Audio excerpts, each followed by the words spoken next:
Hello guys, कैसे हैं आप सभी लोग। उम्मीद करते हैं कि आप सभी लोग बहुत अच्छे होंगे।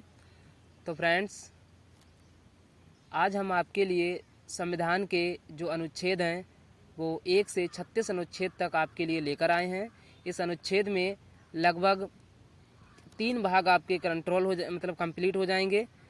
3 भाग में आपके लिए, जैसे पहला भाग है 1 संघ और राज्य क्षेत्र, दूसरा भाग है 2 नागरिकता और तीसरा भाग है हमारा मौलिक अधिकार, जो 12 से 36 अनुच्छेद तक हैं।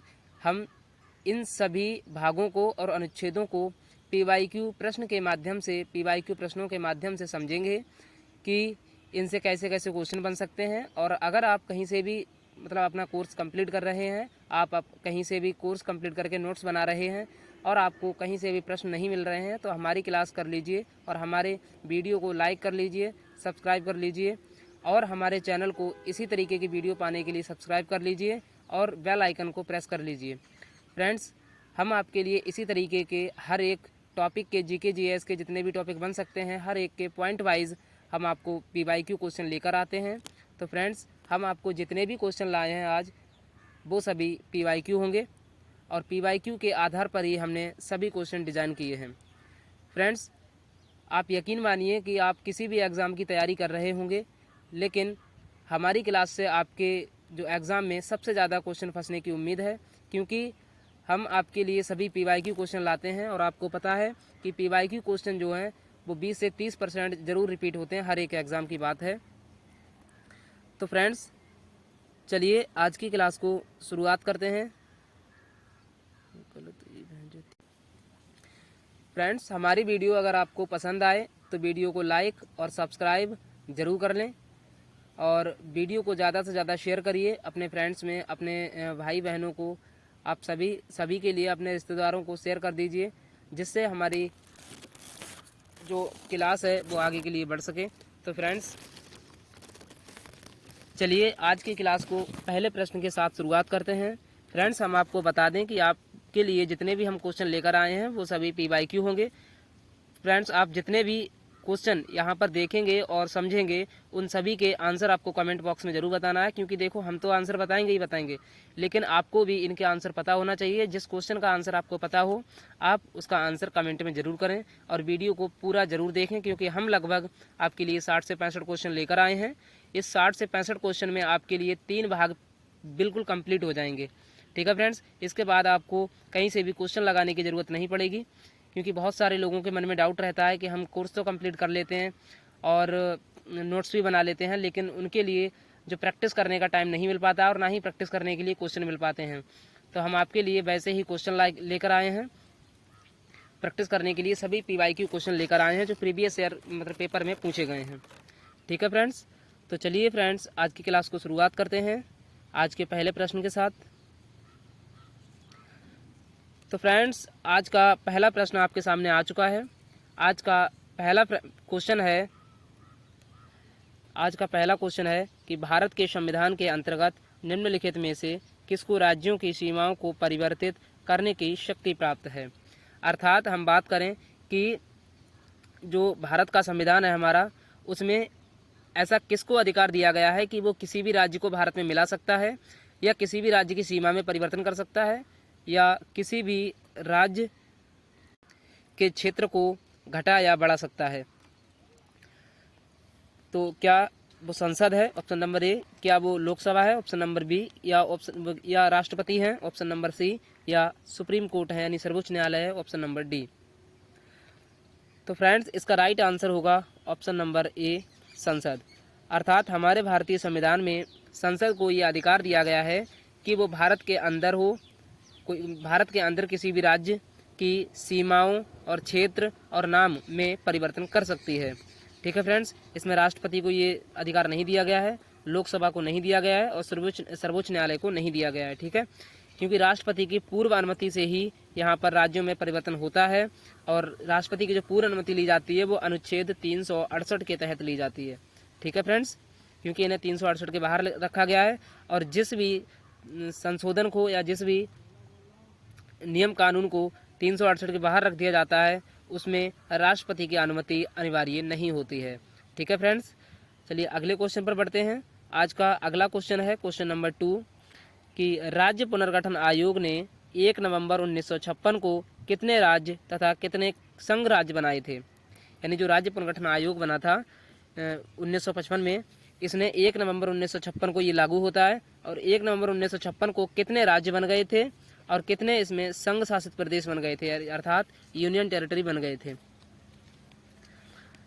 तो फ्रेंड्स, आपको इसका करेक्ट आंसर बताना है। तो क्या इसका आंसर ऑप्शन नंबर ए होगा, राज्य 14 राज्य और 6 संघ शासित प्रदेश, या 17 राज्य 6 केंद्र शासित प्रदेश, या 14 राज्य और 8 संघ शासित प्रदेश, या 17 राज्य और 8 संघ शासित प्रदेश। तो गाइस, इसका राइट आंसर हो जाएगा ऑप्शन नंबर ए, 14 राज्य और 6 यूनियन टेरिटरी बन गए थे। कब? 1 नवंबर 1956 को, जब राज्य पुनर्गठन आयोग ने राज्य पुनर्गठन आयोग लागू हुआ था। ठीक है, तो चलिए अगले प्रश्न पर पढ़ते हैं। आज का अगला क्वेश्चन है क्वेश्चन नंबर 3 कि संविधान के निम्नांकित में से किस प्रावधान के अंतर्गत भारतीय संसद को नया राज्य बनाने का अधिकार दिया गया है। अर्थात जो संसद है वो नया राज्य कौन से अनुच्छेद के अंतर्गत बना सकता है। क्या अनुच्छेद 1 है, या अनुच्छेद 2 है, या अनुच्छेद 3 है, या अनुच्छेद 4 है। तो फ्रेंड्स, इसका जो राइट आंसर हो जाएगा वो हो जाएगा ऑप्शन नंबर बी, अनुच्छेद 2। अनुच्छेद 2 के तहत संसद को ये अधिकार दिया गया है संविधान में कि वो भारत के बाहर अगर कोई राज्य है या कोई मतलब देश का टुकड़ा है वो हमारे भारत में मिलना चाहता है तो उसे अनुच्छेद 2 का प्रयोग करके मिला सकती है संसद। ठीक है फ्रेंड्स, अनुच्छेद 1 में राज्य और संघ शासित प्रदेश हैं। अनुच्छेद 2 में यानी कि जो विदेशी राज्य हैं भारत में मिलना चाहते हैं तो संसद उन्हें मिला सकती है। अनुच्छेद 3 में कहा गया है कि संसद को यह अधिकार है कि वो भारत के अंदर जितने भी राज्य हैं उनकी नाम, सीमा और क्षेत्र में परिवर्तन कर सकती है। और अनुच्छेद 4 में है कि जब संसद अनुच्छेद 2 और 3 का प्रयोग करेगी तो उसमें राष्ट्रपति अपनी जो टांग है वो नहीं अड़ाएंगे, यानी कि जो राष्ट्रपति हैं वो उसमें बाधा नहीं बनेंगे जब संसद अनुच्छेद 2 और 3 का प्रयोग कर रही होगी, क्योंकि ये 368 के बाहर रखा गया है, अनुच्छेद 368 के बाहर रखा गया है इसे, इसीलिए। ठीक है फ्रेंड्स, तो उम्मीद करते हैं आपके लिए क्वेश्चन बहुत ही सही तरीके से समझ में आया होगा। चलिए अगले क्वेश्चन पर बढ़ते हैं। आज का अगला क्वेश्चन है कि नए राज्य के गठन की शक्ति निहित है, यानी कि नए राज्यों को कौन गठित कर सकता है, आपको बताना है। तो फ्रेंड्स, इसका राइट आंसर हो जाएगा ऑप्शन नंबर ए, हमने आपको ऊपर ही बताया है, संसद। नए राज्यों को गठन करने की शक्ति किस में निहित है? संसद में निहित है। ना राष्ट्रपति में है, ना मंत्रिपरिषद में है, ना ही राज्य पुनर्गठन आयोग में है। ठीक है फ्रेंड्स, चलिए आगे बढ़ते हैं। आज का अगला क्वेश्चन है क्वेश्चन नंबर 5 कि निम्नलिखित संविधान संशोधन में से किसके द्वारा सिक्किम को विधिवत भारत संघ के एक पूर्ण राज्य के रूप में सम्मिलित किया गया है। अर्थात इसमें कहा गया है कि जो सिक्किम है, सिक्किम को पूर्ण राज्य का दर्जा कौन से संविधान संशोधन के द्वारा दिया गया है। सिक्किम को पूर्ण राज्य का दर्जा कौन से संविधान संशोधन के द्वारा दिया गया है। तो फ्रेंड्स, हम आपको बता दें कि जो सिक्किम है, सिक्किम को 35 amendment act 35 constitutional amendment act के द्वारा सिक्किम को सहराज्य का दर्जा दिया गया, सहराज्य का दर्जा दिया गया। और 36वें संविधान संशोधन 1975 में करके इसे कानूनी मान्यता प्राप्त हुई, किसे? सिक्किम को, और इसे 22वां राज्य बना लिया गया भारत का। ठीक है, आपसे पूछें कि भारत का 22वां राज्य कौन सा है, तो सिक्किम है। ठीक है फ्रेंड्स, तो इसका राइट आंसर हो जाएगा ऑप्शन नंबर सी, 36वां। यानी 36वां संविधान संशोधन करके सिक्किम को एक कानूनी मान्यता यानी कि हमारे संवैधानिक मान्यता दी गई थी। ठीक है, और 35वां संविधान संशोधन 1974 में हुआ था। 1974 में करके इसे सह राज्य का दर्जा दिया गया था। ठीक है, सिक्किम को। और 36वां संविधान संशोधन 1975 में करके इसे विधिवत यानी कि हम बात करें कि कानूनी तरीके से यानी कि वैधानिक तरीके से इसे मान्यता दे दी गई और भारत का 22वां राज्य सिक्किम को बना लिया गया। ठीक है फ्रेंड्स, तो आगे क्वेश्चन पर बढ़ते हैं। आज का अगला क्वेश्चन है कि संविधान के प्रथम अनुच्छेद के अनुसार भारत क्या है, यानी भारत है, भारत क्या है? भारत राज्यों का समूह है, राज्यों का फेडरेशन है, राज्यों का कॉन्फेडरेशन है, या राज्यों का यूनियन है। तो फ्रेंड्स, इसका राइट आंसर हो जाएगा ऑप्शन नंबर डी। अब इसको थोड़ा सही से समझते हैं कि जो राज्यों का यूनियन है इसका क्या अर्थ है। राज्यों के यूनियन का अर्थ है, राज्यों के यूनियन का अर्थ है कि भारत में जितने भी राज्य हैं वो कभी भी अलग नहीं हो सकते, ये कभी भी भारत से अलग नहीं हो सकते, ये होता है यूनियन का अर्थ, ठीक है। और फेडरेशन का अर्थ होता है कि मान लिया कि 10-20 राज्यों ने मिलकर और एक बड़ी मतलब कि शक्ति को उन्हें दे दिया, अपनी कमांड संभालने को दे दी, तो वो कभी भी अलग हो सकते हैं उनसे, ठीक है। तो जब वो कभी भी अलग हो सकते हैं तो वो यूनियन नहीं होंगे, वो क्या होंगे, एक फेडरेशन होंगे, ठीक है। ऐसे ही कॉन्फेडरेशन का हिसाब किताब है, ऐसे ही राज्यों के समूह की बात है, ठीक है फ्रेंड्स। तो इसका राइट आंसर हो जाएगा ऑप्शन नंबर डी, राज्यों का यूनियन। यानी संविधान के प्रथम अनुच्छेद के अनुसार भारत हमारा राज्यों का यूनियन है, ठीक है, यूनियन है, संघ है। तो फ्रेंड्स उम्मीद करते हैं कि आपके लिए सेशन बहुत ही अच्छा लग रहा होगा, वीडियो को लाइक जरूर कर दें। चलिए आगे बढ़ते हैं आज के अगले क्वेश्चन में। फ्रेंड्स जिस भी क्वेश्चन का आपको आंसर याद हो उसका आंसर जो है कमेंट में ज़रूर कर दिया करो, ठीक है फ्रेंड्स। और कमेंट में ये भी बता देना कि आपको अगले टॉपिक पर, अगले कौन से टॉपिक पर आपको वीडियो चाहिए, हम उसी टॉपिक से रिलेटेड आपको PYQ क्वेश्चन लेकर आए हैं। ये सभी क्वेश्चन PYQ हैं, इनमें केवल लिखा नहीं है कि ये PYQ कौन से पूछे गए हैं, क्योंकि हम हर एक एग्जाम के PYQ उठा कर लाए हैं, ठीक है फ्रेंड्स। तो पॉलिटी के जितने भी PYQ थे हम वो सभी उठा कर लाए हैं, 136 अनुच्छेद तक बन सकते थे, ठीक है फ्रेंड्स। तो चलिए आज का अगला क्वेश्चन है क्वेश्चन नंबर 7 कि भारतीय संघ के अंतर्गत किसी राज्य को मिलाने का अधिकार किसको है। तो ये तो फ्रेंड्स बहुत सरल है, अभी हमने पीछे आपको बताया है कि भारतीय संघ के अंतर्गत किसी राज्य को मिलाने का अधिकार किसको है। तो इसका राइट आंसर हो जाएगा ऑप्शन नंबर सी, संसद को, ठीक है फ्रेंड्स। अगला क्वेश्चन है कि आंध्र प्रदेश एक भाषाई राज्य के रूप में गठित किया गया था, अर्थात आंध्र प्रदेश को भाषाई आधार पर कब गठित किया गया। यानी आंध्र प्रदेश का निर्माण या गठन भाषा के आधार पर कब किया गया था। क्या 1950 में किया गया था, या 1956 में किया गया था, या 1961 में आया था, या 1953 में गठित किया गया था। तो गाइस इसका राइट आंसर हो जाएगा ऑप्शन नंबर बी, 1953।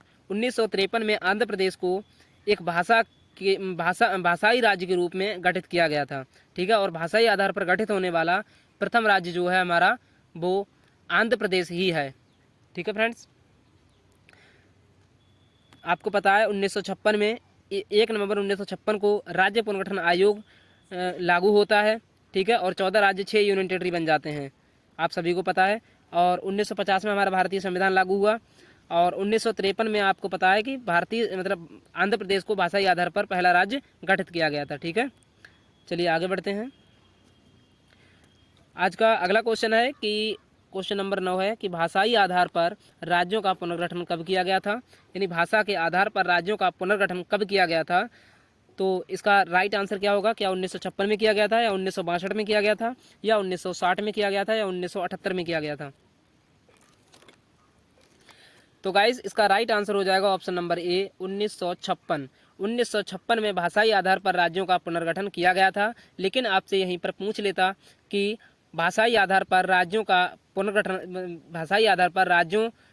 पुनर्गठन के माध्यम से होने वाला पहला राज्य कौन सा था, तो वो आंध्र प्रदेश था। हमने आपको पिछले ही वाले क्वेश्चन में बताया है, ठीक है फ्रेंड्स। और जब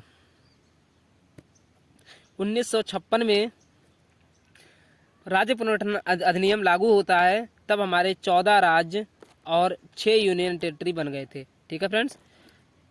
चलिए अगले क्वेश्चन पर बढ़ते हैं। आज का अगला क्वेश्चन है कि जम्मू कश्मीर और लद्दाख के 2 अलग केंद्र शासित प्रदेश घोषित करने के बाद भारत में कुल राज्यों की संख्या कितनी बची थी।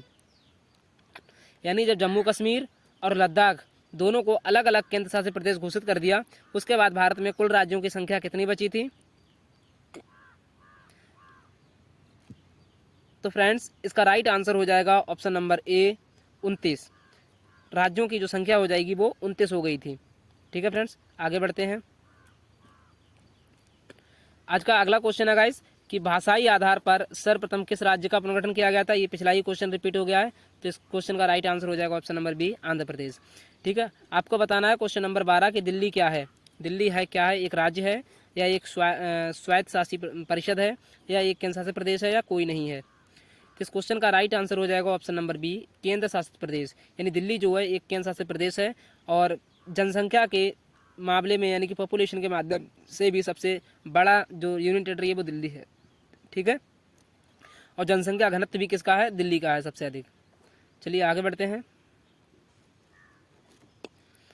अगला क्वेश्चन है क्वेश्चन नंबर 13 कि भारत में कितने संघ शासित प्रदेश हैं। तो भारत में आपको बताना है कि वर्तमान में कितने यूनियन टेरिटरी हैं, क्या 6 हैं या 9 हैं या 7 हैं या 8 हैं। तो इस क्वेश्चन का राइट आंसर हो जाएगा ऑप्शन नंबर डी 8। हमारे भारत में अभी वर्तमान में 8 केंद्र शासित प्रदेश हैं। ठीक है, 8 केंद्र शासित प्रदेश हैं और 8 में से 2 में केवल विधानसभा गठित की गई है। ठीक है, दिल्ली और पौंडीचेरी में केवल विधानसभा गठित की गई है। चलिए अगले क्वेश्चन पर बढ़ते हैं। एक राज्य को संघ में सम्मिलित करने अथवा नए राज्यों की स्थापना करने की कार्यपालिकाई शक्ति निम्नलिखित में से किसे प्राप्त है। तो ये पीछे वाला क्वेश्चन रिपीट हुआ है, तो इस क्वेश्चन का राइट आंसर हो जाएगा ऑप्शन नंबर ए संसद। यानी कि एक ही क्वेश्चन को कई तरीके से घुमा घुमा के पूछा गया है। ठीक है, इसी को कहते हैं रिपीट होना। तो पीवाईक्यू क्वेश्चन में एक ही क्वेश्चन को कितनी तरीके से रिपीट किया गया है और रिपीट करके पूछा गया है। ठीक है फ्रेंड्स, चलिए आगे बढ़ते हैं। आज का अगला क्वेश्चन है निम्नलिखित में से कौन संघ राज्य क्षेत्र नहीं है, यानी यूनियन टेरिटरी नहीं है। क्या ऑप्शन नंबर ए अंडमान और निकोबार द्वीप समूह, ऑप्शन नंबर बी दमन और दीप है, या गोवा है, या पुडुचेरी है। यानी इनमें से यूनियन टेरिटरी कौन सा नहीं है, यानी संघ शासित प्रदेश इनमें से कौन सा नहीं है। तो इस क्वेश्चन का राइट आंसर हो जाएगा option number C Goa. Friends, Goa जो है एक यूनियन टेरिटरी नहीं है, अर्थात केंद्र शासित प्रदेश नहीं है। अगले क्वेश्चन है, आज का अगला क्वेश्चन है कि निम्न कथनों पर विचार कीजिए और दिए गए कूट की सहायता से बताइए कि इनमें से कौन सही है, इनमें से कौन सा आंसर सही है। तो पहला पॉइंट है कि संविधान में यूनियन ऑफ स्टेट्स शब्द प्रयुक्त हुआ है क्योंकि भारतीय राज्यों को अलग होने का अधिकार नहीं है। हमने आपको अभी पिछले वाले क्वेश्चन में बताया कि यूनियन का अर्थ क्या होता है। दूसरा है कि एसके धर आयोग ने राज्यों के पुनर्गठन हेतु भाषा के आधार की अपेक्षा प्रशासनिक सुविधा को वरीयता दी थी। और तीसरा पॉइंट है कि पंडित नेहरू, सरदार पटेल और पट्टाभी सीतारमैया की अध्यक्षता में कांग्रेस कमेटी राज्यों के पुनर्गठन में भाषाई के पक्ष में नहीं थी। तो इस क्वेश्चन का राइट आंसर हो जाएगा ऑप्शन नंबर सी केवल 1 और 3। 1 और 3 कटेंगे। अगले क्वेश्चन पर बढ़ते हैं फ्रेंड्स।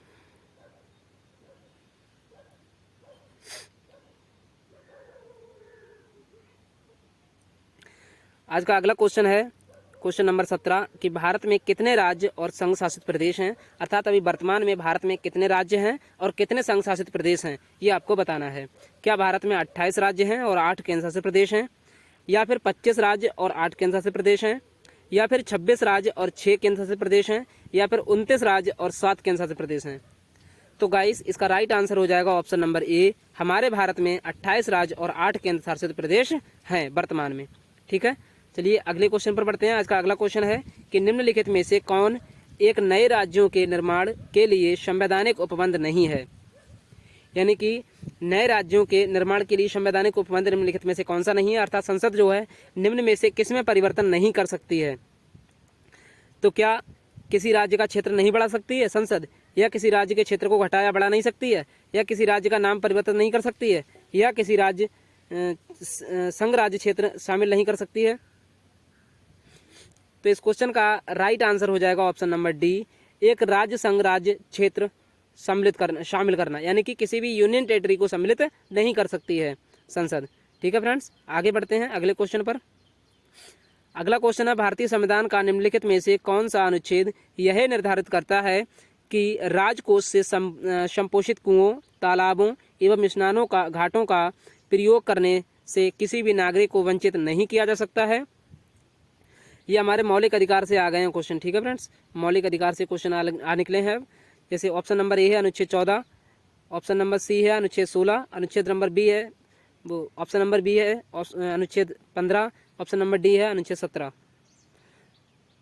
तो गाइस, इसका राइट आंसर हो जाएगा ऑप्शन नंबर डी अनुच्छेद 17। अर्थात कहा गया है कि संपोषित कुओं, तालाबों, स्नान घाटों का प्रयोग करने से भी किसी नागरिक को वंचित नहीं किया जाएगा, अर्थात छुआछूत है। छुआछूत का अंत किस में है, तो ये अनुच्छेद 17 में है। ठीक है फ्रेंड्स, अगले बढ़ते हैं अगले क्वेश्चन पर। आज के 20वां क्वेश्चन है संपत्ति के अधिकार मौलिक अधिकार को कब समाप्त कर दिया गया, यानी संपत्ति का मौलिक अधिकार था इसे कब समाप्त किया गया।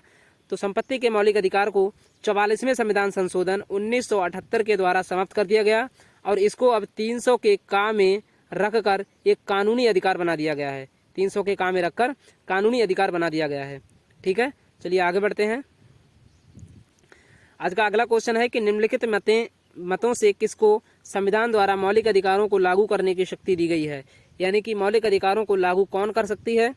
क्या वो भारत के सभी न्यायालय कर सकते हैं, या फिर संसद कर सकती है, या राष्ट्रपति मौलिक अधिकारों को लागू करते हैं, या सुप्रीम कोर्ट और हाई कोर्ट इसमें लागू करते हैं मौलिक अधिकारों को?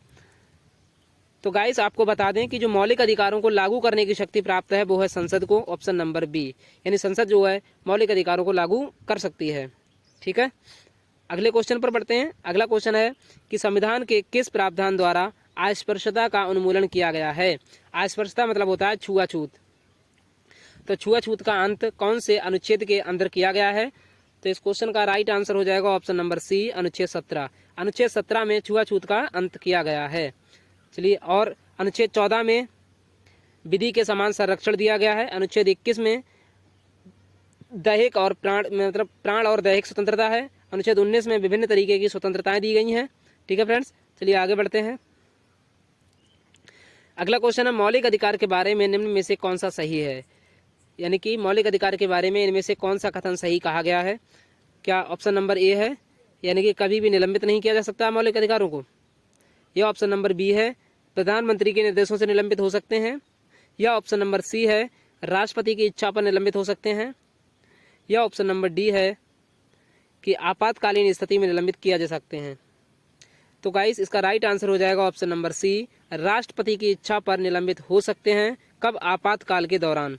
जब आपातकाल लगा होगा तब राष्ट्रपति की इच्छा पर निलंबित हो सकते हैं। ठीक है गाइस, चलिए अगले क्वेश्चन पर बढ़ते हैं। आज का अगला क्वेश्चन है कि international covenant on civil and political rights के अनुच्छेद द्वारा बाल अधिकार को सुरक्षित किया गया है। यानी कि बालकों के अधिकार को सुरक्षित कौन से अनुच्छेद के द्वारा किया गया है?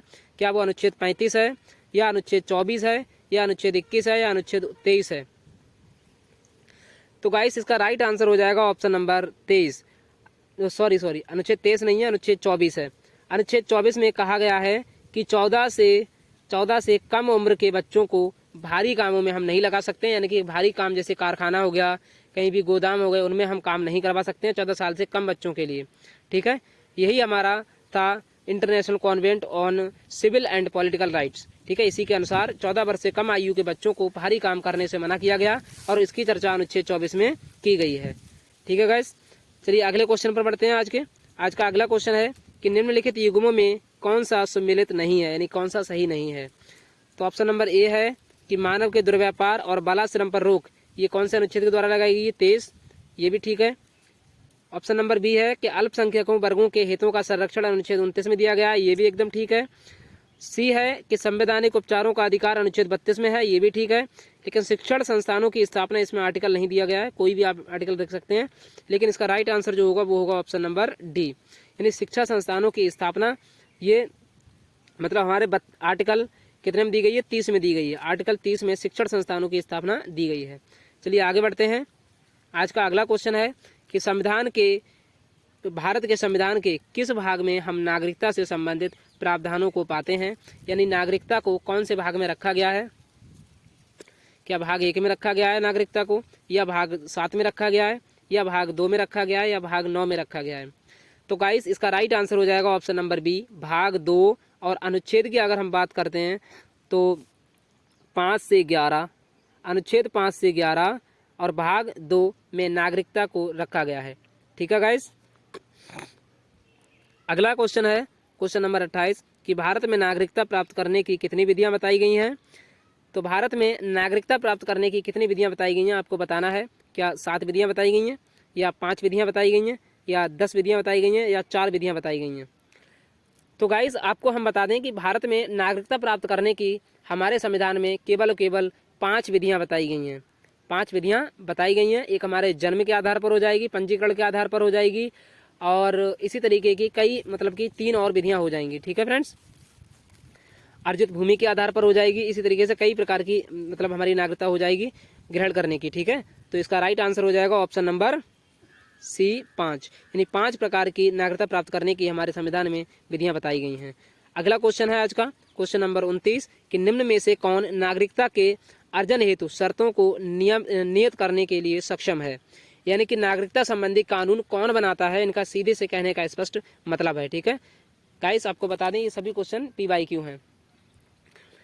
तो नागरिकता के संबंध में कानून कौन बना सकता है, तो इस क्वेश्चन का राइट आंसर हो जाएगा ऑप्शन नंबर डी, संसद। संसद जो है नागरिकता संबंधी कानून बनाती है, लेकिन वर्तमान में संसद ने यह कार्य किसको सौंप दिया है, तो संसद ने अभी यह कार्य होम अफेयर्स को सौंप दिया है, अर्थात गृह मंत्रालय को सौंप दिया है। ठीक है फ्रेंड्स, चलिए आगे बढ़ते हैं। आज का अगला क्वेश्चन है नागरिकता अधिनियम 1955 के अंतर्गत पंजीकरण द्वारा भारतीय नागरिकता प्राप्त करने के लिए भारतीय मूल के व्यक्ति को भारत में कितने वर्ष बिताने होंगे। तो गाइस, इस क्वेश्चन का राइट आंसर हो जाएगा ऑप्शन नंबर सी। हमारे भारत की नागरिकता ग्रहण करने के लिए जो नागरिकता अधिनियम 1955 आया था, इसमें पंजीकरण के द्वारा अगर आपको नागरिकता ग्रहण करनी है तो आपको कम से कम भारत में 7 वर्षों तक रहना होगा। ठीक है गाइस, 7 वर्षों तक आपको भारत में रहना होगा। चलिए अगले क्वेश्चन पर बढ़ते हैं। आज का अगला क्वेश्चन है कि मूल अधिकार कैसे हैं, यानी कि मूल अधिकार कैसे हैं, क्या ये वाद्य योग्य हैं या अवाद्य योग्य हैं या कठोर हैं या लचीले हैं। तो गाइस, इसका राइट आंसर हो जाएगा ऑप्शन नंबर ए, मूल अधिकार वाद्य योग्य हैं। अब कैसे वाद्य योग्य हैं ये बात समझते हैं हम, क्योंकि देखिए आप कि मूल अधिकार की चर्चा आपको पता है कि अनुच्छेद 12 से 35 तक है, और आर्टिकल 32 कहता है कि आप मूल अधिकार के हनन के मामले में सीधे सुप्रीम कोर्ट जा सकते हैं। कहाँ जा सकते हैं, सीधे सुप्रीम कोर्ट जा सकते हैं। और सुप्रीम कोर्ट इसमें 5 प्रकार के रिट जारी करती है, 5 प्रकार के रिट जारी करती है, जिससे हमारे मूल अधिकार की रक्षा होती है। इसीलिए अगर हमारे मूल अधिकार का उल्लंघन होता है तो हम डायरेक्ट इसकी जो याचना है वो कहाँ कर सकते हैं, सुप्रीम कोर्ट में कर सकते हैं। ठीक है गाइस, इसीलिए मूल अधिकार हमारे कैसे हैं, वाद्य योग्य हैं। लेकिन अगर आपसे बात DPSP की जाए, DPSP यानी direction principle of state policy की बात की जाए, तो ये हमारे वाद्य योग्य नहीं है, यानी न्यायालय द्वारा परिवर्तनीय नहीं है। यानी अगर इनका हमारे DPSP यानी कि राज्य के नीति निर्देशक तत्व का अगर उल्लंघन होता है तो हम डायरेक्ट न्यायालय नहीं जा सकते हैं। इसीलिए न्यायालय द्वारा DPSP जो है अवाद्य योग्य हैं। ठीक है गाइस, उम्मीद करते हैं कि ये टॉपिक बहुत ही अच्छे से समझ गए होंगे। चलिए अगले क्वेश्चन पर बढ़ते हैं। आज का अगला क्वेश्चन है क्वेश्चन नंबर 34 कि मैग्ना कार्टा किसे कहा जाता है। मैग्ना कार्टा किसे कहा जाता है, तो क्या नीति निर्देशक तत्व को कहा जाता है DPSP, या मूल अधिकार को कहा जाता है, या नागरिकता को कहा जाता है मैग्ना कार्टा, या इनमें से किसी को नहीं कहा जाता है। तो गाइस, इसका राइट आंसर हो जाएगा ऑप्शन नंबर बी, मूल अधिकार। मूल अधिकार को हम बात करें तो मैग्ना कार्टा कहा जाता है, मूल अधिकार को मैग्ना कार्टा कहा जाता है।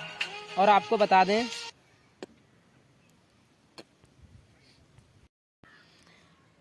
कि जो नीति निर्देशक तत्व है इसकी चर्चा जो की गई है वो 36 से 51 तक की गई है।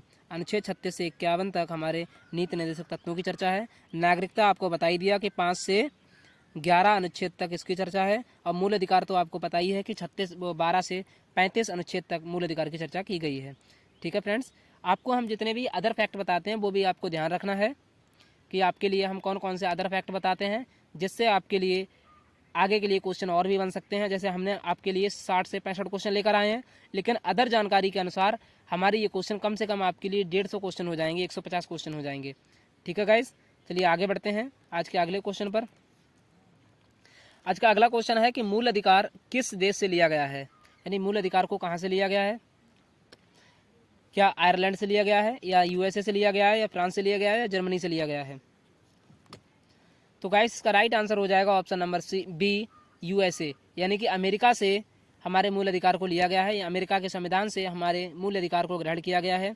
ठीक है, आयरलैंड से नीति निर्देशक तत्व लिए गए हैं, अर्थात DPSP कहाँ से लिए गए हैं, DPSP हमारे आयरलैंड से लिए गए हैं। ठीक है, और फ्रांस से हमारे मौलिक कर्तव्य लिए गए हैं, मौलिक कर्तव्यों को कहाँ से लिया गया है, हमारे फ्रांस से लिया गया है। ठीक है, और जर्मनी से हमारी विधि द्वारा स्थापित प्रक्रिया ली गई है। ठीक है गाइस, तो उम्मीद करते हैं क्वेश्चन बहुत अच्छे से समझ आ रहे होंगे आपके। अगर आपको वीडियो अच्छी लग रही हो तो हमारी वीडियो को लाइक कर दीजिए और हमारे चैनल को सब्सक्राइब कर लीजिए। इसी तरीके के वीडियो पाने के लिए बेल आइकन को भी प्रेस कर लीजिए। ठीक है गाइस, तो आज का अगला क्वेश्चन है कि मूल अधिकार का परिभाषा कौन सा अनुच्छेद में दिया गया है, यानी मूल अधिकार की परिभाषा कौन से अनुच्छेद में दी गई है? क्या अनुच्छेद 13 में मूल अधिकार की परिभाषा है, या अनुच्छेद 12 में मूल अधिकार की परिभाषा है, या अनुच्छेद 15 में मूल अधिकार की परिभाषा है, या अनुच्छेद 16 में मूल अधिकार की परिभाषा दी गई है? तो गाइस इसका राइट आंसर हो जाएगा ऑप्शन नंबर बी 12। अनुच्छेद 12 में मूल अधिकार को परिभाषित किया गया है, अर्थात मूल अधिकार की परिभाषा जो है अनुच्छेद 12 में दिया गया है। अनुच्छेद 13 में कहा गया है कि संविधान के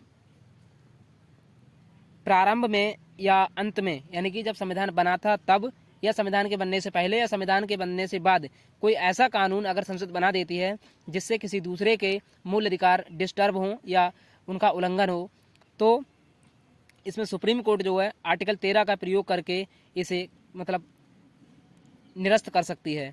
ठीक है फ्रेंड्स, अर्थात अल्पीकरण की चर्चा किसमें है? अनुच्छेद 13 में है। और अनुच्छेद 15 में आपको बता दें कि जाति, धर्म, लिंग, जन्म स्थान इस सभी के बारे में भेदभाव के लिए निषेध की चर्चा किसमें की गई है? 15 में की गई है। अनुच्छेद 16 में लोक नियोजन की चर्चा है। अनुच्छेद 16 में लोक नियोजन की चर्चा है, अर्थात सरकारी नौकरियों में छूट किसको दी जाएगी? SC ST हो गए, इनके लिए छूट दी जाएगी। चलिए आगे बढ़ते हैं। आज का अगला क्वेश्चन है क्वेश्चन नंबर 37 कि भारतीय संविधान के किस अनुच्छेद के अंतर्गत नागरिकों को मौलिक अधिकार प्रदान किए गए हैं? यानी कि मौलिक अधिकार कहाँ से कहाँ तक है, कौन से अनुच्छेद से कौन से अनुच्छेद तक हैं? तो आपको पता है कि अनुच्छेद ए में दे रखे हैं 36 से 51, इसमें DPSP की चर्चा है, DPSP। और अनुच्छेद 12 से 35 इसमें मूल अधिकार दिए गए हैं। ठीक है फ्रेंड्स, तो इसका राइट आंसर कौन सा हो जाएगा? ऑप्शन नंबर बी, अनुच्छेद 12 से 35 मूल अधिकार की चर्चा है। ठीक है फ्रेंड्स, अगला क्वेश्चन है आज का 38वां कि भारतीय संविधान का कौन सा अनुच्छेद संवैधानिक प्रावधानों को संघीय संसद या राज्य विधान पालिकाओं द्वारा बनाए गए नियमों पर प्राथमिकता प्रदान करता है? भारतीय संविधान का कौन सा अनुच्छेद संवैधानिक प्रावधानों को संघीय संसद या राज्य विधान पालिकाओं द्वारा बनाए गए नियमों पर प्राथमिकता प्रदान करता है? तो इस क्वेश्चन का राइट आंसर हो जाएगा ऑप्शन नंबर 13, वो ऑप्शन नंबर बी, अनुच्छेद 13। अनुच्छेद 13 में आपको हमने अभी पिछले वाले क्वेश्चन में बताया कि अल्पीकरण की चर्चा है, अर्थात संसद ऐसा कोई कानून बना देती है जिससे किसी दूसरे के मूल कर्तव्य डिस्टर्ब हों, नहीं मूल अधिकार डिस्टर्ब हों, तो सुप्रीम कोर्ट अनुच्छेद 13 का प्रयोग करके उसे निरस्त कर सकती है, समाप्त कर सकती है। ठीक है गाइस, तो अनुच्छेद 13 में अल्पीकरण की चर्चा है। अनुच्छेद 18 में उपाधियों का अंत है। अनुच्छेद 25 में धर्म के लिए अंतः रूप से मानने की स्वतंत्रता दी गई है। तो गाइस आज का अगला क्वेश्चन है क्वेश्चन नंबर 39 कि समानता का अधिकार संविधान के निम्न अनुच्छेदों में से किन के अंतर्गत दिया हुआ है? यानी समानता का अधिकार किस में दिया हुआ है? क्या अनुच्छेद 14 से 18 तक समानता का अधिकार है, या अनुच्छेद 19 से 22 तक समानता का अधिकार है, या अनुच्छेद 23 से 24 तक समानता का अधिकार है, या अनुच्छेद 32 में समानता का अधिकार है? तो गाइस इसका राइट आंसर हो जाएगा ऑप्शन नंबर ए, समानता का अधिकार अनुच्छेद 14 से 18 तक दिया गया है, क्योंकि अनुच्छेद 14 में विधि के समान संरक्षण यानी कि समानता दी गई है, यानी कि कानूनी रूप से सभी को समान माना जाएगा। और अनुच्छेद 15 में जाति, धर्म, लिंग, जन्म स्थान के आधार पर भेदभाव नहीं कर सकते, इसमें भी समानता दी गई है। अनुच्छेद 16 में लोक नियोजन यानी सरकारी नौकरी में सबको समानता दी जाएगी, अनुच्छेद 16 में कहा गया है। अनुच्छेद 17 में छुआछूत का अंत है, तो ये भी समानता के ही अंतर्गत आता है। अनुच्छेद 18 में उपाधियों का अंत है, यानी उपाधियां आप कोई सी भी नहीं रख सकते हैं, ये अनुच्छेद 18 में कहा गया है। तो ये 14 से 18 तक समानता का अधिकार स्पष्ट होता है। ठीक है गाइस, अनुच्छेद 23 से 24 शोषण के विरुद्ध अधिकार है। अनुच्छेद 32 में संवैधानिक उपचारों का अधिकार है, और अनुच्छेद 19 से 22 तक स्वतंत्रता का अधिकार दिया गया है। ठीक है गाइस, अगला क्वेश्चन है आज का क्वेश्चन नंबर 40 कि भारतीय संविधान के निम्नलिखित अनुच्छेदों में से कौन विधायन सत्ता पर पूर्ण नियंत्रण लगता है? यानी कि जो विधायी सत्ता है इस पर पूर्ण कंट्रोल कौन करता है? तो इस क्वेश्चन का राइट आंसर कौन सा हो जाएगा? क्या ऑप्शन नंबर ए, आर्टिकल 32 संवैधानिक उपचारों का अधिकार, या अनुच्छेद 18 उपाधियों का अंत, या अनुच्छेद 22 गिरफ्तारी के संबंध में संरक्षण, या अनुच्छेद 14 समानता के मतलब कानूनी रूप से समानता? तो इस क्वेश्चन का राइट आंसर हो जाएगा ऑप्शन नंबर ए, 32। अनुच्छेद 32 जो है इसमें कहा गया है कि भारतीय संविधान के सत्ता पर पूर्ण नियंत्रण लगता है। क्यों लगता है? क्योंकि हम आर्टिकल 32 में आपको पता है कि आर्टिकल 32 के तहत सुप्रीम कोर्ट जो है 5 प्रकार के रिट जारी करती है और आर्टिकल 32 के तहत ही हमारे मूल अधिकार का संरक्षण होता है, यानी कि रक्षा होती है। तो इसीलिए इसे सत्ता पर पूर्ण कंट्रोल माना गया है। ठीक है गाइस, चलिए अगले क्वेश्चन पर बढ़ते हैं। आज का अगला क्वेश्चन है क्वेश्चन नंबर 41 कि संविधान के किस अनुच्छेद में कानून का समान संरक्षण प्रावधानित किया गया है। तो कानून के समान संरक्षण किसमें दिया गया है? क्या अनुच्छेद 14 में दिया गया है, या अनुच्छेद 15 में दिया गया है, या अनुच्छेद 22 में दिया गया है, अनुच्छेद 23 में दिया गया है? तो गाइस इसका राइट आंसर हो जाएगा ऑप्शन नंबर ए, अनुच्छेद 14। अनुच्छेद 14 में कानून का समान संरक्षण दिया गया है, अर्थात कानूनी रूप से सभी लोग समान होंगे और कानूनी रूप से सभी के लिए समान अधिकार दिए गए हैं। ठीक है फ्रेंड्स, चलिए अगले क्वेश्चन पर बढ़ते हैं। आज का अगला क्वेश्चन है क्वेश्चन नंबर 42 कि भारतीय संविधान के अनुच्छेद 13 का मुख्य उद्देश्य निम्नलिखित में से किसके संदर्भ में संविधान की सर्वोच्च सुनिश्चित करता है। यानी कि किसके संबंध में अनुच्छेद 13 को बताया गया है कि अनुच्छेद 13 में किसके बारे में चर्चा की गई है। तो क्या नीति निर्देशक तत्व DPSP के बारे में चर्चा की गई है, या ऑप्शन नंबर बी मौलिक कर्तव्य के बारे में चर्चा की गई है, या ऑप्शन नंबर सी मौलिक अधिकार के बारे में चर्चा की गई है, या ऑप्शन नंबर डी उपरोक्त सभी। तो गाइस आपको बता दें कि इसका राइट आंसर जो हो जाएगा वो हो जाएगा ऑप्शन नंबर सी मौलिक अधिकार। मौलिक अधिकार आपको हमने पीछे भी बताया है, अभी पिछले वाले क्वेश्चन में, कि अनुच्छेद 13 क्या होता है कि संविधान के पहले बना कोई कानून या संविधान के बाद बना कोई कानून जिससे मौलिक अधिकार किसी के डिस्टर्ब हो रहे हों तो उसको अनुच्छेद 13 का प्रयोग करके सुप्रीम कोर्ट रद्द कर सकती है। इसीलिए इसका राइट आंसर कौन सा हो जाएगा? ऑप्शन नंबर सी मौलिक अधिकार हो जाएगा। ठीक है, क्योंकि अनुच्छेद 13 में मौलिक अधिकार पर जोर दिया गया है। चलिए आगे बढ़ते हैं। आज का अगला क्वेश्चन है क्वेश्चन नंबर 43 कि धर्म, जाति आदि के आधार पर विभेद का प्रतिषेध किया गया है जिसे इसके अधीन वर्गीकृत किया गया है। यानी जाति, धर्म, लिंग, जन्म स्थान के आधार पर किसी से भेदभाव नहीं कर सकते हैं। इसकी चर्चा किसमें दी गई है? क्या अनुच्छेद 15 में है, या अनुच्छेद 19 में है, या अनुच्छेद 22 में है, या अनुच्छेद 25 में है? तो गाइस इसका राइट आंसर हो जाएगा ऑप्शन नंबर ए, अनुच्छेद 15 में जाति, धर्म, लिंग, जन्म स्थान के आधार पर भेदभाव नहीं कर सकते हैं, ये अनुच्छेद 15 में कहा गया है।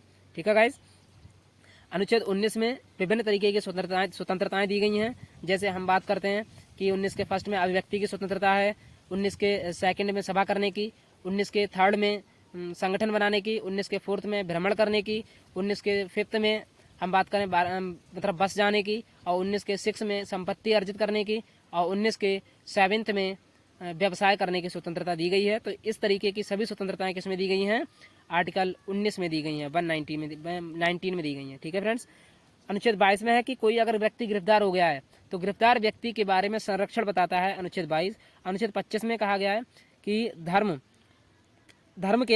को अंतः रूप से मानने की चर्चा किसमें है? अनुच्छेद 25 में है। जैसे जो मुस्लिम लोग होते हैं वो दाढ़ी रख सकते हैं, और जो हिंदू लोग होते हैं वो टीका लगा सकते हैं, और जो सिख लोग होते हैं वो तलवार रख सकते हैं, यानी कृपाण रख सकते हैं। ठीक है फ्रेंड्स, ये आर्टिकल मतलब 25 में बताया गया है। ठीक है गाइस, चलिए अगले क्वेश्चन पर बढ़ते हैं। आज का अगला क्वेश्चन है क्वेश्चन नंबर 44। क्वेश्चन नंबर 44 है कि भारतीय संविधान का कौन सा अनुच्छेद जाति, धर्म, लिंग आदि पर प्रतिबंध लगाता है? ऑप्शन नंबर ए है अनुच्छेद 16, ऑप्शन नंबर बी है अनुच्छेद 15, अनुच्छेद सी है 17, अनुच्छेद डी है 20। देखिए फ्रेंड्स, आपको हमने बताया कि अनुच्छेद 16 में लोक नियोजन दिया गया है, अनुच्छेद 17 में छुआछूत का अंत किया गया है, अनुच्छेद 20 में कहा गया है कि एक गलती की एक सजा होगी, यानी दोष सिद्धि के संबंध में संरक्षण दिया गया है। किसमें? अनुच्छेद 20 में। ठीक है, एक गलती की एक सजा उसी कानून के आधार पर दी जाएगी जब उसने अपराध किया हो। ठीक है, और अपराधी व्यक्ति को अपना मनपसंद वकील करने की स्वतंत्रता दी जाएगी। ये किसमें कहा गया है? अनुच्छेद 20 में कहा गया है। और आपको पता है कि इसका राइट आंसर हो जाएगा ऑप्शन नंबर बी, अनुच्छेद 15।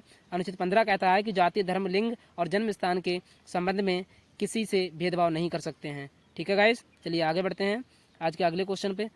उम्मीद करते हैं गाइस आपके लिए सेशन बहुत ही अच्छा लग रहा होगा। अगर आपको सेशन हमारा अच्छा लग रहा हो तो सेशन को लाइक कर दीजिए और ज़्यादा से ज़्यादा शेयर कर दीजिए। ठीक है गाइस, और हमारे चैनल को सब्सक्राइब कर लीजिए जिससे हमारे आगे आने वाली वीडियो का नोटिफिकेशन आपके पास सबसे पहले पहुंच सके। ठीक है गाइस, चलिए अगला क्वेश्चन आज के चलते हैं। भारतीय संविधान का कौन से अनुच्छेद में लोक नियोजन की चर्चा की गई है? क्या अनुच्छेद 16 है, अनुच्छेद 20 है, अनुच्छेद 15 है, या अनुच्छेद 32 है? तो आपको पता है गाइस, अनुच्छेद 20 में है दो सिद्धि के संबंध में संरक्षण, जिसमें 3 प्रकार का संरक्षण दिया गया है। एक गलती की एक सजा, सजा उसी कानून के आधार पर दी जाएगी जब उसने अपराध किया हो। और तीसरा है कि मतलब गिरफ्तार व्यक्ति को अपना मनपसंद वकील चुनने का भी अधिकार है। ठीक है। अनुच्छेद 32 में संवैधानिक उपचारों का अधिकार है। अनुच्छेद 15 में जाति, धर्म, लिंग और जन्म स्थान के आधार पर भेदभाव का निषेध है। और अनुच्छेद 16 इसका राइट आंसर हो जाएगा कि भारतीय संविधान का अनुच्छेद 16 जो है हमारा लोक नियोजन की चर्चा करता है। ठीक है गाइस। अगला क्वेश्चन है क्वेश्चन नंबर 46। भारतीय संविधान के निम्नलिखित में से किस अनुच्छेद के द्वारा अस्पृश्यता की समाप्ति की गई है, यानी छुआछूत का अंत किया गया है? कौन से अनुच्छेद के द्वारा? तो आपको पता है अनुच्छेद 16 में लोक नियोजन है, अनुच्छेद 22 में गिरफ्तार व्यक्ति को संरक्षण है, अनुच्छेद 23 में दुर्व्यापार और बालाश्रम पर रोक है। दुर्व्यापार और बालाश्रम पर रोक अनुच्छेद 23 में है और इसका राइट आंसर हो जाएगा ऑप्शन नंबर बी, अनुच्छेद 17। 46 का राइट आंसर हो जाएगा ऑप्शन नंबर बी, अनुच्छेद 17। अनुच्छेद 17 में भारतीय संविधान के अनुच्छेद 17 में अस्पृश्यता की समाप्ति की गई है, छुआछूत की। ठीक है। चलिए अगले क्वेश्चन पर बढ़ते हैं। गाइस सेशन थोड़ा लंबा हो जाएगा, लेकिन आप यकीन मानिए कि आप क्वेश्चन के वेटेज से आप देख सकते हैं कि आपको कैसे कैसे हम क्वेश्चन लेकर आए हैं। और ये सभी क्वेश्चन PYQ हैं, जितने भी पिछले पेपरों में पूछे गए हैं वो सभी हम आपके लिए क्वेश्चन लेकर आए हैं। ठीक है गाइस, तो सेशन को लाइक कर दीजिए सभी लोग। चलिए आज का अगला क्वेश्चन है क्वेश्चन नंबर 48 कि भारतीय संविधान के अनुच्छेद 17 का संबंध किससे है? तो अभी आपको पिछले वाले क्वेश्चन में बताया है अस्पृश्यता उन्मूलन से। इसका राइट आंसर हो जाएगा ऑप्शन नंबर ए। अगला क्वेश्चन है क्वेश्चन नंबर 49 भारतीय संविधान के अनुच्छेद 18 का संबंध किससे है? तो संबंध 18 का किससे है? अनुच्छेद 18 का संबंध किससे है गाइस बताएंगे? क्या लोक नियोजन से है, या उपाधियों के अंत से है, या DPSP से है, या अस्पृश्यता के उन्मूलन से है? तो गाइस आपको पता है कि लोक नियोजन अनुच्छेद 16 में दे रखा है, उपाधियों का अंत अनुच्छेद 18 में, अस्पृश्यता का अंत अनुच्छेद 17 में, और DPSP 36 से 51 तक दिया गया है, आपको बताया। तो इसका राइट आंसर आपको पता है क्या हो जाएगा? Option number B. अनुच्छेद 18 में कहा गया है कि आप किसी भी प्रकार की उपाधि नहीं रख सकते हैं। ठीक है, अनुच्छेद 18 में। चलिए आगे बढ़ते हैं। उपाधियों का अंत अनुच्छेद 18 में है। आज का अगला क्वेश्चन है क्वेश्चन नंबर 50 कि भारत के संविधान का निम्नलिखित में से कौन सा अनुच्छेद प्रेस की स्वतंत्रता को दर्शाता है? यानी कि प्रेस की स्वतंत्रता किसमें दी गई है? तो इसका राइट आंसर क्या हो जाएगा? क्या अनुच्छेद 20 हो जाएगा, या 25 हो जाएगा, या 21 हो जाएगा, या 19 हो जाएगा? तो आपको पता है गाइस कि अनुच्छेद 20 में दो सिद्धि के विषय में संरक्षण है। अनुच्छेद 25 में धर्म को अंतःकरण से मानने की स्वतंत्रता दी गई है। अनुच्छेद 21 में प्राण एवं दैहिक स्वतंत्रता है। तो इस क्वेश्चन का राइट आंसर जो हो जाएगा ऑप्शन नंबर सी, अनुच्छेद 19। हमने आपको बताया कि अभिव्यक्ति की स्वतंत्रता, बोलने की स्वतंत्रता, प्रेस की स्वतंत्रता, पुतला जलाने की स्वतंत्रता, ये सब किसकी स्वतंत्रता दी गई है? अनुच्छेद 19 में दी गई है। ठीक है, तो इस क्वेश्चन का राइट आंसर हो जाएगा ऑप्शन नंबर सी। अगला क्वेश्चन है आज का क्वेश्चन नंबर 51 कि भारतीय संविधान के किस अनुच्छेद में भाषण एवं अभिव्यक्ति की स्वतंत्रता के मूल अधिकार का प्रावधान दिया गया है? यानी भारतीय संविधान के किस अनुच्छेद में भाषण एवं अभिव्यक्ति की स्वतंत्रता दी गई है कि भाषण भी दे सकते हैं और अभिव्यक्ति भी, आप मतलब अभिव्यक्ति बोल भी सकते हैं किसी के सामने। तो इसकी स्वतंत्रता किसमें दी गई है? तो इसका राइट आंसर हो जाएगा ऑप्शन नंबर ए, 19। ठीक है, आपको पता है गाइस कि ऑप्शन नंबर बी में यानी कि आर्टिकल 32 में संवैधानिक उपचारों का अधिकार है। और अनुच्छेद 123 में गाइस आपको बता दें कि जो हमारे राष्ट्रपति हैं, राष्ट्रपति क्या कर सकते हैं? अनुच्छेद 123 के अनुसार अध्यादेश जारी कर सकते हैं। ठीक है, और अध्यादेश की अवधि 6 महीने की होती है अधिकतम, और सत्र प्रारंभ हो जाए तो 42 दिन की होती है।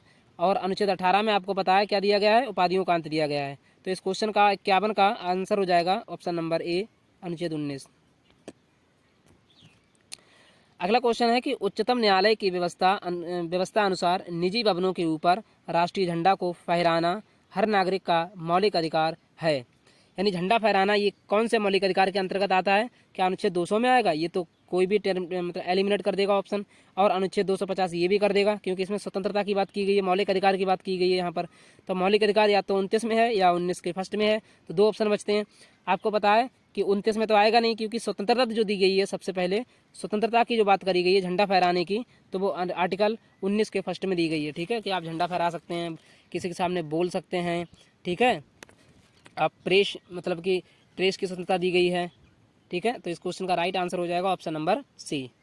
आर्टिकल मतलब क्वेश्चन 53 पर बढ़ते हैं। आज का क्वेश्चन नंबर 53 है कि संविधान का कौन सा अभियुक्तों को दोहरे दंड करता है, यानी कि दोहरे दंड का प्रावधान किसमें दिया गया है। और अनुच्छेद दो सिद्धि के संबंध में एवं स्व अवशासन से संरक्षण प्रदान करता है, अर्थात दो सिद्धि के विषय में संरक्षण किसमें दिया गया है, दोहरा दंड नहीं दे सकते हैं किसी व्यक्ति को, ये किसमें किया गया है। तो आपको पता है अनुच्छेद 21 में प्राण एवं दैहिक स्वतंत्रता है। अनुच्छेद 22 में जब व्यक्ति गिरफ्तार हो सकता है तो उसे कौन कौन से संरक्षण दिए गए हैं वो दिया गया है। और इसमें 3 प्रकार के संरक्षण दिए गए हैं अनुच्छेद 22 में, कि क्या है कि गिरफ्तार करने से पहले उस व्यक्ति को वारंट दिखाना होगा। दूसरी स्वतंत्रता दी गई है इसमें कि गिरफ्तार व्यक्ति को 24 घंटे के अंदर कोर्ट में पेश करो, यानी कि न्यायालय में पेश करना होगा जज के सामने, इसमें छुट्टी का टाइम नहीं गिना जाएगा। और तीसरी दिया गया है कि गिरफ्तार व्यक्ति को अपना मनपसंद वकील अपना वकील चुनने का भी अधिकार दिया गया है। अनुच्छेद 22 में ये 3 प्रकार की स्वतंत्रता दी गई हैं, ठीक है। अनुच्छेद 29 में हम आपको बता दें फ्रेंड्स कि अनुच्छेद 29 में अल्पसंख्यकों के हितों का संरक्षण है, यानी अल्पसंख्यकों के हितों का संरक्षण आर्टिकल 29 में दिया गया है। तो इस क्वेश्चन का राइट आंसर हो जाएगा फ्रेंड्स अनुच्छेद 20। अनुच्छेद 20 में दो सिद्धि के विषय में संरक्षण दिया गया है, जिसमें 3 प्रकार की स्वतंत्रता आपको बताई थी हमने। पहली कि गिरफ्तार व्यक्ति को अनुच्छेद 20 है ये। अनुच्छेद 20 में दो सिद्धि के विषय में संरक्षण है कि एक गलती की एक सजा दी जाएगी और सजा उसी कानून, और दूसरा है कि सजा उसी कानून के आधार पर दी जाएगी जब उसने अपराध किया हो, ठीक है गाइस। चलिए आगे बढ़ते हैं। आज का अगला क्वेश्चन है क्वेश्चन नंबर 54 कि भारत के संविधान का व्यक्ति से विवाह करने कौन सा अनुच्छेद अपनी पसंद के किसी व्यक्ति के अधिकार को संरक्षण देता है। यानी कि आप अपने मनपसंद के किसी भी लड़की से, या लड़की हो तो किसी भी लड़का से अपना मनपसंद मतलब शादी कर सकते हैं। ये कौन से अनुच्छेद में कहा गया है, क्या अनुच्छेद 225 में कहा गया है। तो इसमें अधिकार की बात करी गई है, तो अधिकार तो आएगा नहीं 225 में। यहाँ 123 है, ये भी नहीं आएगा क्योंकि इसमें राष्ट्रपति का अध्यादेश है। तो या तो 20 होगा या 21 होगा अनुच्छेद। तो गाइस इसका राइट आंसर हो जाएगा ऑप्शन नंबर सी, प्राण एवं दैहिक स्वतंत्रता अनुच्छेद 21 में दी गई है, यानी अपने मनपसंद विवाह करने की स्वतंत्रता किस में दी गई है, अनुच्छेद 21 में दी गई है, ठीक है गाइस। चलिए अगला क्वेश्चन देखते हैं। आज का अगला क्वेश्चन है भारतीय संविधान का कौन सा अनुच्छेद व्यक्ति की प्राण एवं दैहिक स्वतंत्रता के संरक्षण से संबंधित है। तो आपको बताना है। तो इस क्वेश्चन का राइट आंसर हो जाएगा ऑप्शन नंबर बी, अनुच्छेद 21। आपको बता दें फ्रेंड्स कि अनुच्छेद 35 में जितने भी मूल अधिकार दिए गए हैं उनको लागू करने की चर्चा है। अनुच्छेद 40 में ग्राम पंचायतों के गठन की चर्चा है, ये कोई मूल अधिकार के अंतर्गत नहीं आता है। अनुच्छेद 45 में SC/ST के बारे में SC/ST के लिए विशेष आरक्षण दिया गया है कि अनुच्छेद 45 में। तो क्वेश्चन नंबर 55 का राइट आंसर हो जाएगा ऑप्शन नंबर बी, अनुच्छेद 21, ठीक है गाइज। चलिए आगे बढ़ते हैं। आज का अगला क्वेश्चन होगा कि बंदी बनाए गए व्यक्ति के मौलिक अधिकारों की रक्षा किस अनुच्छेद से प्रदत्त होती है। यानी कि जो व्यक्ति गिरफ्तार किया जा चुका है उसकी रक्षा कौन से अनुच्छेद के द्वारा होती है, क्या अनुच्छेद 20 के द्वारा होती है, या अनुच्छेद 24 के द्वारा होती है, या अनुच्छेद सॉरी गाइस इसमें 2 ऑप्शन रिपीट हो गए, यहाँ 25 कर लीजिएगा, या अनुच्छेद 25 के द्वारा होती है या अनुच्छेद 22 के द्वारा होती है। तो गाइस आपको बता दें कि इस क्वेश्चन का राइट आंसर हो जाएगा ऑप्शन नंबर सी, अनुच्छेद 22। अनुच्छेद 22 में आपको बताया हमने 3 प्रकार की स्वतंत्रता दी गई हैं जो व्यक्ति गिरफ्तार हो जाता है उसके लिए। यानी कि सबसे पहली बात कि गिरफ्तार करने से पहले पुलिस को वारंट दिखाना होगा, और कि वारंट का बात किस बात का कि आप किसके लिए किस जुल्म में आप हमें गिरफ्तार कर रहे हैं। दूसरा, गिरफ्तार करने के बाद उसे 24 घंटे के अंदर न्यायालय में पेश करो। तीसरा जो होगा कि अब जो गिरफ्तार व्यक्ति गया है न्यायालय में उसे अपना मनपसंद वकील चुनने का अधिकार होगा, ठीक है गाइस। तो चलिए आगे बढ़ते हैं आज के अगले क्वेश्चन पर। आज का अगला क्वेश्चन है क्वेश्चन नंबर 57 कि भारतीय संविधान का कौन सा अनुच्छेद 21 के का से संबंधित है। यानी 21 के का में क्या दिया गया है। आपको पता है कि जो 21 है अनुच्छेद 21 इसमें तो प्राण एवं दैहिक स्वतंत्रता है, ठीक है। लेकिन आपको बता दें कि जो 21 के का है, 21 के का को 86वें संविधान संशोधन 86वें कॉन्स्टिट्यूशनल अमेंडमेंट एक्ट 2002 86वें संविधान संशोधन 2002 के द्वारा जोड़ा गया है। तो गाइस आपको बता दें कि जो 21 का है अनुच्छेद, इसे 86वां संविधान संशोधन 2002 के द्वारा जोड़ा गया है, और ये पहले जो है शिक्षा के अधिकार को जोड़ा गया है। इसका जो राइट आंसर हो जाएगा ऑप्शन नंबर सी, निःशुल्क शिक्षा का अधिकार। यानी कि शिक्षा का अधिकार 21 के काम में अब मौलिक अधिकार बना दिया गया है, ठीक है। 21 के काम में मौलिक अधिकार बना दिया गया है शिक्षा का अधिकार, ठीक है फ्रेंड्स, निःशुल्क शिक्षा दी जाएगी। चलिए आगे बढ़ते हैं। आज का अगला क्वेश्चन है क्वेश्चन नंबर 58 कि भारतीय संविधान में संशोधन करके शिक्षा का अधिकार कब जोड़ा गया था। तो फ्रेंड्स इसमें सभी ऑप्शन गलत दिए गए हैं, एक ऑप्शन आपको करेक्ट कर लेना है 2002। ठीक है, 2002 में जोड़ा गया है, 2002 में जोड़ा गया है, यानी कि जो शिक्षा का अधिकार है वो कब जोड़ा गया है, 2002 में जोड़ा गया है। ठीक है फ्रेंड्स, अगला क्वेश्चन है क्वेश्चन नंबर 59। भारत के संविधान के अंतर्गत कौन सा अनुच्छेद कारखानों में बालकों के नियोजन का प्रतिबंध लगाता है, यानी प्रतिबोध करता है। तो बालकों के लिए सुरक्षा कौन से अनुच्छेद के तहत दी गई है, तो अनुच्छेद 32 के तहत दी गई है, यानी कि बालकों पर भारी काम नहीं करवा सकते हैं, अनुच्छेद 32 में है। अनुच्छेद 23 में दुर्व्यापार और बालाश्रम पर रोक है। अनुच्छेद 19 में विभिन्न तरीके की स्वतंत्रताएं दी गई हैं। अनुच्छेद 17 में छुआछूत का अंत है। ठीक है फ्रेंड्स, चलिए आगे बढ़ते हैं। आज का अगला क्वेश्चन है कि मौलिक अधिकारों के अंतर्गत कौन सा अनुच्छेद बच्चों के शोषण से संबंधित है, यानी कि बच्चों के शोषण से संबंधित कौन सा है कि बच्चों का शोषण नहीं कर सकते हैं। तो आपको जस्ट अभी बताया है अनुच्छेद 24। अनुच्छेद 24 में बच्चों के शोषण से संबंधित है। ठीक है, चलिए अगले क्वेश्चन पर बढ़ते हैं। आज का अगला क्वेश्चन है संविधान के किस अनुच्छेद के अंतर्गत सिखों द्वारा कृपाण धारण करना धार्मिक संता का अंग माना गया है। तो इसका राइट आंसर हो जाएगा ऑप्शन नंबर ए, अनुच्छेद 25। अनुच्छेद 25 में सिखों को कृपाण, हिंदुओं को टीका और आपको बता दें मुस्लिमों को दाढ़ी रखने की स्वतंत्रता दी गई है। ठीक है फ्रेंड्स, अनुच्छेद 19 में विभिन्न तरीके की स्वतंत्रता दी गई है। अनुच्छेद 32 में दुर्व्यापार और बालाश्रम पर रोक दी गई है और अनुच्छेद 40 में ग्राम पंचायतों का गठन है। तो इसका राइट आंसर हो जाएगा ऑप्शन नंबर ए। अगला क्वेश्चन आपके लिए कमेंट बॉक्स में है। तो भारतीय संविधान का कौन सा अनुच्छेद अल्पसंख्यकों की अपनी मनपसंद शिक्षण संस्थानों को स्थापित एवं संचालित करने का अधिकार को संरक्षण प्रदान दिया गया है। ये क्वेश्चन आपको कमेंट बॉक्स में देना है। कहाँ देना है, कमेंट बॉक्स में बताना है। फ्रेंड्स अपना जो सजेशन है हमारे कमेंट बॉक्स में ज़रूर दिया करो कि वीडियो के कमेंट कर दिया करो कि आपको वीडियो कैसी लगी। ठीक है फ्रेंड्स, तो वीडियो आपको बताना है कमेंट बॉक्स में कि कैसी लगी। हमारे चैनल को सब्सक्राइब कर लीजिए सभी लोग और वीडियो को सबसे ज़्यादा से ज़्यादा शेयर कीजिए। और आप अगले नेक्स्ट कौन से टॉपिक पर वीडियो चाहते हैं ये आप हमें कमेंट बॉक्स में बता दीजिए कि हम इस नेक्स्ट टॉपिक पर आपके लिए मतलब वीडियो लेकर आएंगे। सभी आपके लिए प्रीवियस क्वेश्चन लेकर आएंगे। ठीक है फ्रेंड्स, तो आज के लिए इतना ही। धन्यवाद, मिलते हैं अगली क्लास में। धन्यवाद।